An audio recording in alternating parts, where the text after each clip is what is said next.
오늘 여러분과 함께 읽은 우리 본문의 말씀을 가지고 우리 구원의 투구에 대해서 함께 여러분과 생각해 보고자 합니다. 지난 한 주간 생활하면서 제 마음 한켠에 오롯이 자리 잡고 있었던 표현 하나가 있었는데, 바로 그것은 하나님의 부력이라고 하는 말이었습니다. 여러분, 부력이라고 하는 말은 뜨는 힘, 뜨게 하는 힘이라고 할 수가 있죠. 여러분, 저는 수영을 잘 하지는 못하지만 수영하는 것을 참 좋아합니다. 요즘도 피트니스에 가게 되면 유산소 운동과 근력 운동을 한 후에 수영을 한 주간에 한 두세 번 정도는 하곤 합니다. 여러분, 수영을 할 때마다 참 신기하고 놀라운 것은 무엇인가 하면, 몸에 힘을 빼고 몸을 물에 맡기면 부력의 작용으로 인해서 제 몸이 뜬다라고 하는 것이 제게는 참 신기하게 느껴집니다. 이건 당연하다라고 할 수도 있겠지만, 몸에 힘을 빼고 물에 몸을 맡기면 보이지 않는 힘이 작용하게 되면서 제 몸이 물 위에 뜨게 된다라고 하는 것이 참 신기하고 놀랍습니다. 우리의 몸을 뜨게 만드는 보이지 않는 힘이 있다라는 사실이 참 놀랍지 않습니까? 여러분, 이와 같이 우리가 스스로의 힘을 빼고 하나님을 신뢰함으로 우리의 삶을 하나님께 맡길 때, 우리는 우리의 삶의 여정 가운데 임하는 하나님의 부력을 경험할 수가 있게 되는 것이죠. 그러면서 다윗의 고백이 생각이 났습니다. 시편 131편 1절의 말씀에 보면 다윗이 이렇게 말한 적이 있습니다. 여호와여, 내 마음이 교만하지 아니하고 내 눈이 오만하지 아니하오며 내가 큰 일과 감당하지 못할 놀라운 일을 하려고 힘쓰지 아니하나이다 라고 하는 고백입니다. 여러분, 교만한 마음, 오만한 눈이라는 것은 다른 것을 의미하는 것이 아니라 내가 내 스스로 인생을 통제할 수 있다라고 생각하는 마음이라고 생각이 됩니다. 내가 마음 먹으면 내 뜻대로 내 인생을 마음껏 통제할 수 있다라고 생각하는 것이 바로 교만한 마음이요, 오만한 눈이라는 것이죠.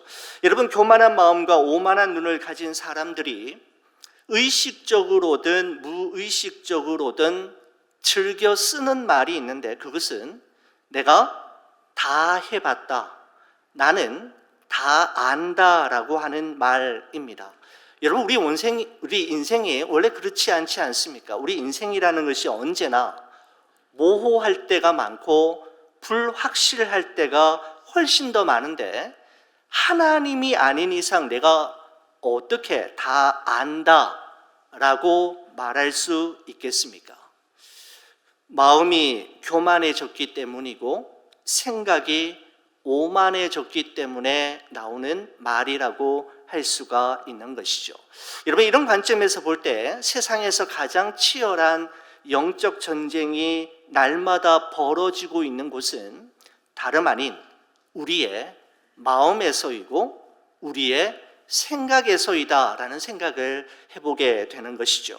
여러분, 사도 바울은 이 세상을 살아가는 모든 그리스도인들의 삶을 악한 영들과의 영적 전쟁이라고 규정하면서, 이 영적 전쟁에서 승리하기 위해서는 날마다 주 안에서와 그 힘의 능력으로 강건하여지고 마귀의 간계를 능히 대적하기 위하여 하나님의 전신갑주를 입으라, 하나님의 전신갑주를 취하라 라고 이야기하면서 하나님의 그 전신갑주, 하나님의 비밀 병기들을 하나하나씩 우리에게 소개했지 않습니까? 여러분, 첫 번째 우리가 살펴보았던 것은 진리의 허리띠이었습니다. 의의 호심경도 함께 나누었습니다.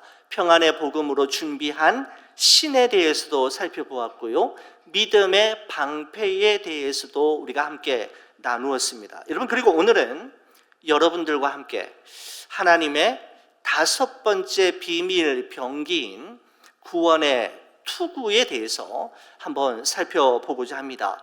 여러분, 당시 로마 군인들이 머리에 쓴 투구는 안쪽에는 두꺼운 천과 가죽으로 채워져 있어서 외부로부터 웬만한 충격이 가해져도 그 충격을 완화할 수 있는 기능을 하고 있었고, 바깥쪽은 단단한 청동으로 제작이 되어서 적의 타격에, 공격에도, 철퇴에도, 그리고 칼에도 함부로 깨뜨릴 수 없을 만큼의 그러한 강력한 철로 구성이 되어 있었습니다. 여러분, 이처럼 로마 군인들이 투구를 쓰고, 여러분 오늘날 같으면은 여러분 오토바이를 타는 사람들이나 풋볼 선수들, 아이스 하키 선수들이 머리에 무겁고 때로는 불편한 헬멧을 쓰는 이유가 어디에 있겠습니까? 군인들이 그죠? 투구를 쓰고 군모를 쓰고 그죠? 철모를 쓰고 오토바이 탈 때, 아이스 하키 할 때 헬멧을 쓰는 이유가 어디 있겠습니까? 여러분, 한 가지 이유이죠. 머리를 보호하기 위해서입니다. 여러분, 사람의 몸 전체가 다 중요하지만 여러분, 머리는 특별히 중요하지 않습니까? 팔과 다리는 다치거나 상하더라도 생명에까지 큰 지장은 없지만, 일단 머리를 다치게 되면 다시 회복이 불가능할 정도로 위험한 상태에 이르게 되는 것은 순식간에 일어나게 되는 것이죠. 여러분, 이와 같이 사도 바울이 영적 전쟁의 최일선에서 싸우는 우리 그리스도인들이 머리를 보호하는 투구, 특별히 구원의 투구를 써야 한다라고 이야기하고 있는 것은 마귀와 악한 영들의 첫 번째 공격 타겟이 다름 아닌 우리의 머리, 우리의 생각이라는 사실을 사도 바울은 너무나도 잘 알고 있었기 때문입니다. 생각을 공격한다라는 것이죠. 생각이 무너지는 순간 그 사람이 주저앉는 것은 시간 문제라는 것을 마귀 사탄은 너무나도 잘 알기에 악한 영들은 언제나 머리를, 생각을 공격한다라는 것입니다. 여러분, 파스칼이 쓴 팡세라고 하는 책에서 파스칼이 이렇게 이야기했습니다. 인간은 자연에서 가장 연약한 한 줄기 갈대일 뿐이다. 그러나 인간은 생각하는 갈대이다라고 이야기했습니다. 여러분, 그렇습니다. 우리 인간은 약하디 약한 갈대에 불과하지만 보통 갈대가 아니죠. 생각하는 갈대라고 파스칼은 이야기했습니다. 여러분, 인간의 인간다움은 생각하는 데에 있습니다. 우리 유한한 우리 인간이 무한하신 하나님을 생각하고 하나님의 생각에 관심을 가지고 하나님의 생각에 자신의 생각을 조율하기 위해 부단히 노력하는 존재라고 하는 사실은 우리 인간이 갈대처럼 약하지만 그냥 갈대가 아닌 생각하는 갈대라고 하는 파스칼의 표현에 동의하게끔 만드는 표현입니다. 여러분, 그러나 우리가 생각하는 존재로 지었음을 받았음에도 불구하고 생각하지 않거나 생각 없이 산다면 그것은 인간임을 포기하는 일이요, 그리스도인임을 내려놓는, 스스로 부인하는 일이 아닌가라는 생각을 해보게 되는 것이죠. 생각하지 않음과 생각 없음이 큰 죄라는 말씀입니다. 여러분, 유대인 600만 명이 나치의 히틀러에 의해서 죽임을 당했지 않습니까? 여러분, 말이 600만 명이지 사람이 사람을 600만 명 죽인다라고 하는 것이 여러분, 이게 말이 되는 이야기입니까? 여러분, 이러한 유대인 대학살에 주도적인 역할을 했던, 물론 히틀러의 지시에 따라서 600만 명을 눈 하나 깜짝하지 않고 죽이는 일에 아주 주도적인 역할을 했던 인물 중에 하나가 아돌프 아히히만이라고 하는 장교가 있었습니다. 독일이 패망한 이후에 아르헨티나의 피신에서 운둔에서 살다가 이스라엘의 정보기관인 모사드에 의해서 체포되어서 이스라엘 재판정에 이 아돌프 아히히만이라고 하는 장교가 재판을 받기 위해 서게 되었습니다. 여러분, 그는 유대인 600만 명을 죽였음에도 불구하고 자신은 끝까지 무죄하다라고 하는 것을 그곳에 모인 이들에게 설파하였습니다. 그는 이렇게 이야기했죠. 저는 그저 지시에 따랐을 뿐입니다. 만약에 상부의 명령이 없이 자발적으로 그 일을 했다면 처벌을 받아 마땅하지요. 하지만 저는 명령에 따랐을 뿐입니다. 그 명령을 충실히 이행하는 것이 군인으로서 저의 임무였습니다 라고 이야기하면서 조금도 죄책감을 느끼지 않고 당당하게 그 법정에 서 있는 그런 장면이 펼쳐지게 되었습니다. 여러분, 이러한 전범 재판 과정을 취재했던 미국의 정치 철학가인 한나 아렌트라고 하는 여 기자 출신이신데, 이분이 예루살렘의 아히히만이라고 하는 아주 두꺼운 걸작을 하나 내면서 예루살렘의 아히히만이라고 하는 책에 다음과 같은 글을 남기는 것을 보게 됩니다. 그로 하여금 그 시대의 엄청난 범죄자들 가운데 한 사람이 되게 한 것은 생각 없었음이었다, 생각 없음이었다라는 말로 표현하고 있는 것을 보게 됩니다. 제가 이 문장을 보면서 생각 없음이 얼마나 끔찍한 일을 이루어낼 수 있는지에 대해 생각해 보았습니다. 지시에 충실했을 뿐 자신이 지금 하고 있는 일이 어떤 일인지에 대해 생각하지 않음과 생각 없음이 끔찍한 결과를 낳게 되었고, 이러한 생각하지 않음과 생각 없음이 인간이 저지르는 모든 죄의 원인이 된다라고 하는 사실을 생각해 보았던 것이죠. 여러분, 그렇습니다. 생각하지 않으면 사는 대로 생각하게 됩니다. 사도 바울은 빌립보서 4장에 다음과 같은 말을 우리에게 남기고 있습니다.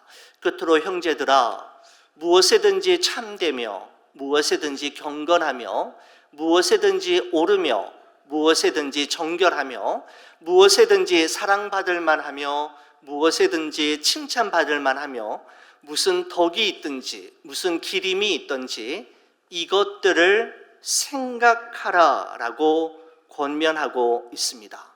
그리스도인으로서 생각하며 살아야 하고, 생각하되 마땅히 생각해야 할 것이 무엇인지에 대해서 열거하고 있는 것이죠. 사도 바울은 우리 그리스도인들이 아무 생각 없이 살거나 쓸데없는 생각을 하면서 살 것이 아니라 그리스도인이라면 마땅히 생각해야 할 바가 있는데, 열거한 것처럼 참된 것, 경건한 것, 옳은 것, 정결한 것, 사랑받고 칭찬받을 만한 것이 무엇인지를 항상 생각하며 자기 자신에게 질문하며 살라라고 권면하고 있었던 것이죠. 사랑하는 우리 성도 여러분, 우리는 어떻습니까? 여러분들은 요즘 무슨 생각을 하며 살아가고 계시는지요? 혹시 아무 생각 없이 살거나 내 스스로 생각해 보아도 쓸데없는 생각을 하며 내 인생을 낭비하고 있지는 않은지 우리의 생각을 살펴보고 우리의 생각을 점검해 보아야 할 때가 아닌가라는 생각을 하게 되는 것입니다. 참된 것, 경건한 것, 옳은 것, 정결한 것, 사랑받고 칭찬받을 만한 것들을 늘 생각하실 수 있기를 간절히 소원합니다. 오늘 우리의 생각이 우리의 내일과 미래를 결정할 만큼 우리의 생각은 너무나도 중요한 것이지요. 여러분, 이와 같은 사실을 사탄 마귀도 너무나도 잘 알고 있습니다. 그래서 영적 전쟁에 대해서만큼은 어느 누구보다도 오랜 경험과 많은 노하우를 가지고 있는 사탄 마귀는 다름 아닌 성도들을 공격할 때 다른 부분이 아닌 머리를 공격하는 것이죠. 다시 말씀드리면 그 사람의 생각을 먼저 공격하는 것에 언제나 집중하였다라고 볼 수가 있습니다. 여러분, 요한복음 13장에 보면 이런 말씀이 있죠. 마귀가 벌써 시몬의 아들 가룟 유다의 마음에 예수 팔려는 생각을 넣었더라라고 말씀하고 있습니다. 이런 마귀가 가룟 유다에게 접근하는데 어떤 방식으로 접근하느냐 하면 생각을 집어넣는 것으로 접근했다, 찾아왔다라는 것이죠. 어떤 생각 말입니까? 예수를 팔려는 생각을 집어넣는 것으로, 그의 마음에, 그의 생각에 이 생각을 집어넣는 것으로 마귀가 가룟 유다에게 접근했다라는 것이죠. 여러분, 생각을 넣어본 후에 가룟 유다의 반응이 나쁘지 않자 사탄은 다음 단계를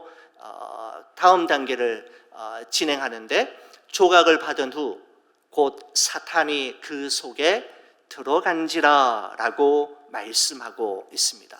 사탄이 가룟 유다의 마음에 들어가서 그의 마음을 점령하고 완전히 빼앗아 버리기 전에 어떤 일을 했다고요? 그에게 예수 팔려는 생각을 넣는 일부터 시작했던 것을 볼 수가 있는 것이죠.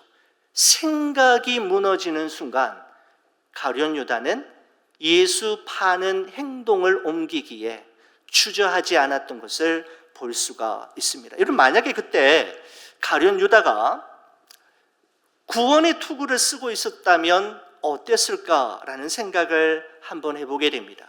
예수 팔려는 생각을 집어넣으려고 할 때 그가 그의 머리에 구원의 투구를 쓰고 있었다면 세상에서 가장 어리석은 결정, 돌이킬 수 없는 실수와 잘못을 가룟 유다는 범하지 않았을런지도 모를 일입니다.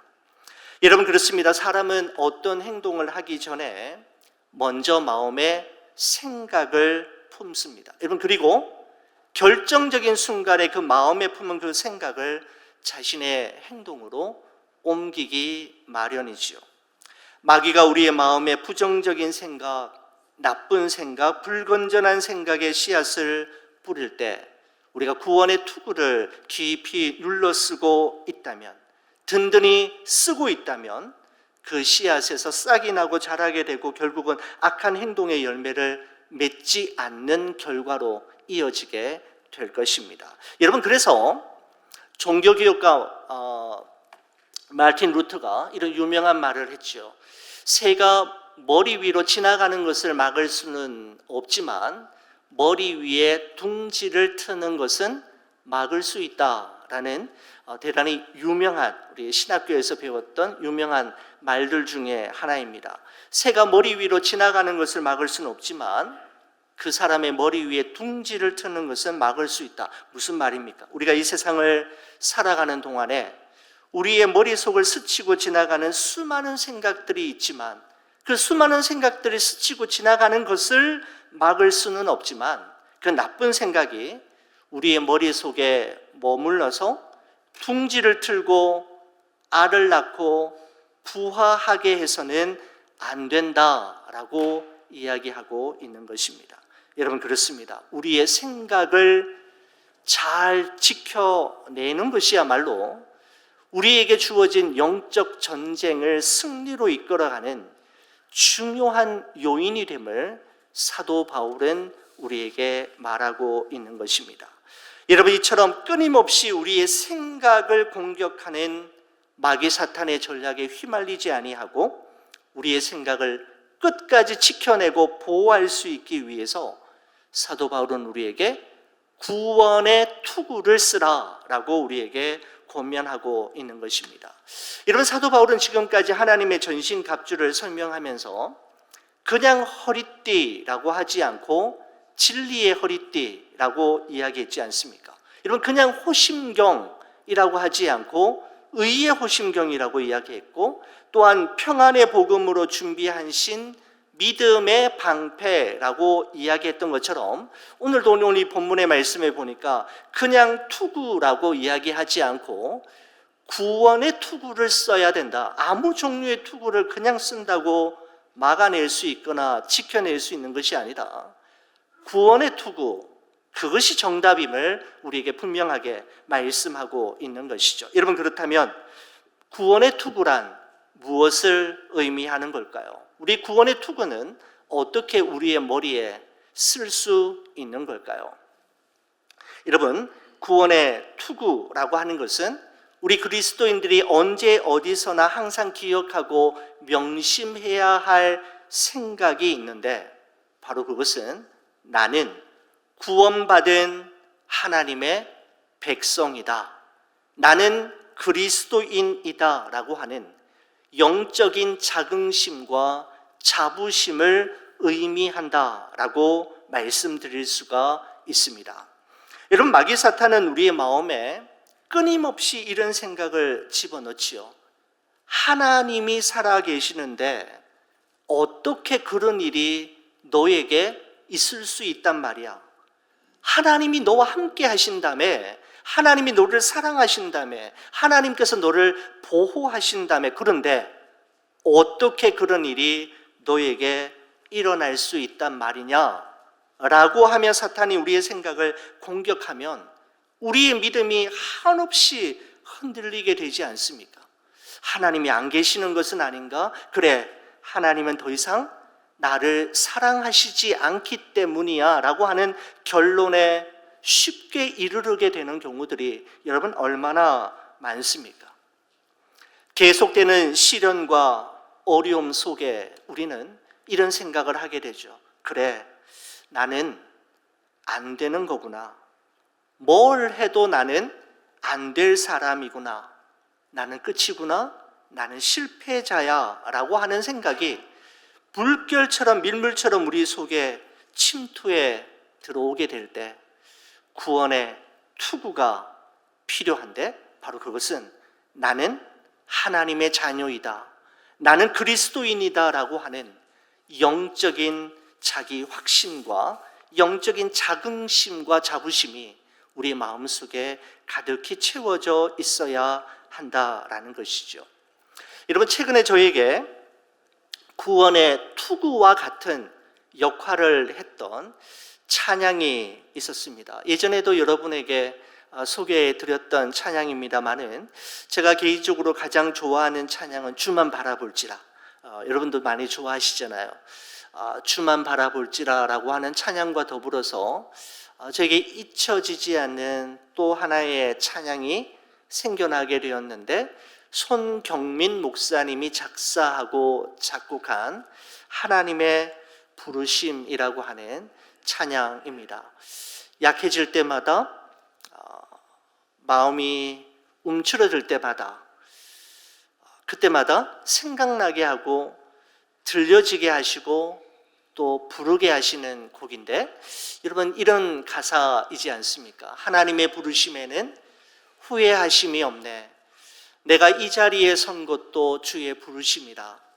하나님의 부르심에는 결코 실수가 없네. 나를 부르신 하나님의 신실하심을 믿네. 작은 나를 부르신 뜻을 나는 알 수 없지만 오직 감사와 순종으로 주의 길을 가리라. 때론 내가 연약해져도 주님 날 도우시니 주의 놀라운 그 계획을 나는 믿으며 살리. 날 부르신 뜻 내 생각보다 크고 날 향한 계획 나의 지혜로 측량 못하나 가장 좋은 길로, 가장 완전한 길로 오늘도 날 이끄심 믿네라고 하는 찬양입니다. 부를 때마다 새롭고 부를 때마다 하나님의 은혜가 느껴지면서 구원의 투구로 저 머리를 탁 씌워서 안정감을 느끼게 하는 그런 찬양입니다. 하나님께서 왜 이처럼 작은 나를 부르시고 이곳에 세우셨는지 저는 아직도 그 이유를 잘 모르겠지만 하나님의 부르심과 세우심에는 뜻이 있을 거야, 하나님의 생각이 있으시겠지라는 그 믿음으로 감사와 순종으로 이 길을 걸어가겠노라 라며 스스로에게 다짐하곤 하는데, 여러분, 이 찬양이 바로 저의 구원의 투구가 되어서 저의 흔들리는 마음과 생각을 딱 잡아주는, 여러분, 그런 역할을 하게 되는 것이죠. 사랑하는 우리 성도 여러분, 믿음의 여정에는 언제나 오르막길과 내리막길이 있기 마련이고, 우리의 믿음은 넘어짐과 다시 일어섬을 끊임없이 반복하면서 자라나게 되고 하나님께로 더 가까이 나아가게 되는 것이죠.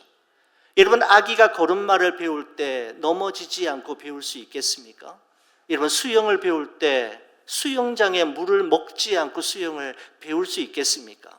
자전거를 타는데 넘어지지 않고 자전거를 어떻게 배울 수 있겠습니까? 넘어지는 과정을 통과하지 않고는 다시 일어설 수도 없고 다시 걸어갈 수도 없으며 앞으로 전진할 수도 없는 것입니다. 여러분, 그래서 중요한 것은 절대로 넘어지지 않는 법을 배우기보다 넘어졌을 때 주를 바라보며 다시 일어서는 법을 배우는 것이 훨씬 더 지혜로운 것이죠. 여러분, 이때 우리가 다시 일어서기 위해 필요한 것이 무엇입니까? 바로 구원의 투구를 쓰는 것입니다.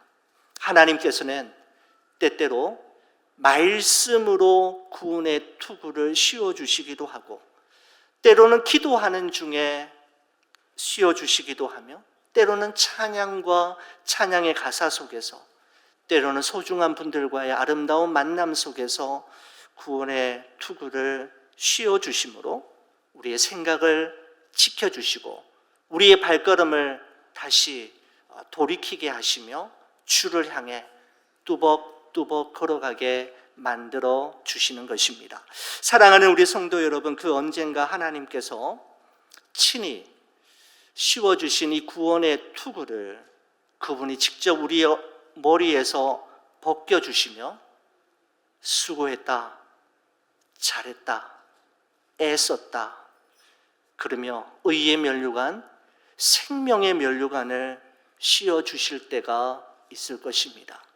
그때까지 말입니다, 구원의 투구를 머리에서 우리 스스로 벗지 말고 주님이 벗겨주실 때까지 기다리며 주님이 다시 씌워주실 의의 면류관, 생명의 면류관을 바라보며 믿음의 경주를 끝까지 마지막까지 달려가는 우리 좋은 비전 모든 성도들 되시기를 우리 주의 이름으로 간절히 축원을 드립니다. 기도하시겠습니다. 하나님, 감사합니다. 구원의 투구를 항상 우리 머리에 쓰므로 영적 전쟁에서 우리의 마음과 생각을 잘 지켜낼 수 있도록 도와주시옵소서. 주께서 우리의 투구를 벗겨주시고 의의 면류관, 생명의 면류관 다시 씌워주실 그때까지 믿음의 경주를 끝까지 잘 감당하는 우리 좋은 비전 모든 성도들 되게 하여 주시옵소서. 주께 감사드리며 우리 주 예수 그리스도의 이름으로 기도 올리옵나이다. 아멘.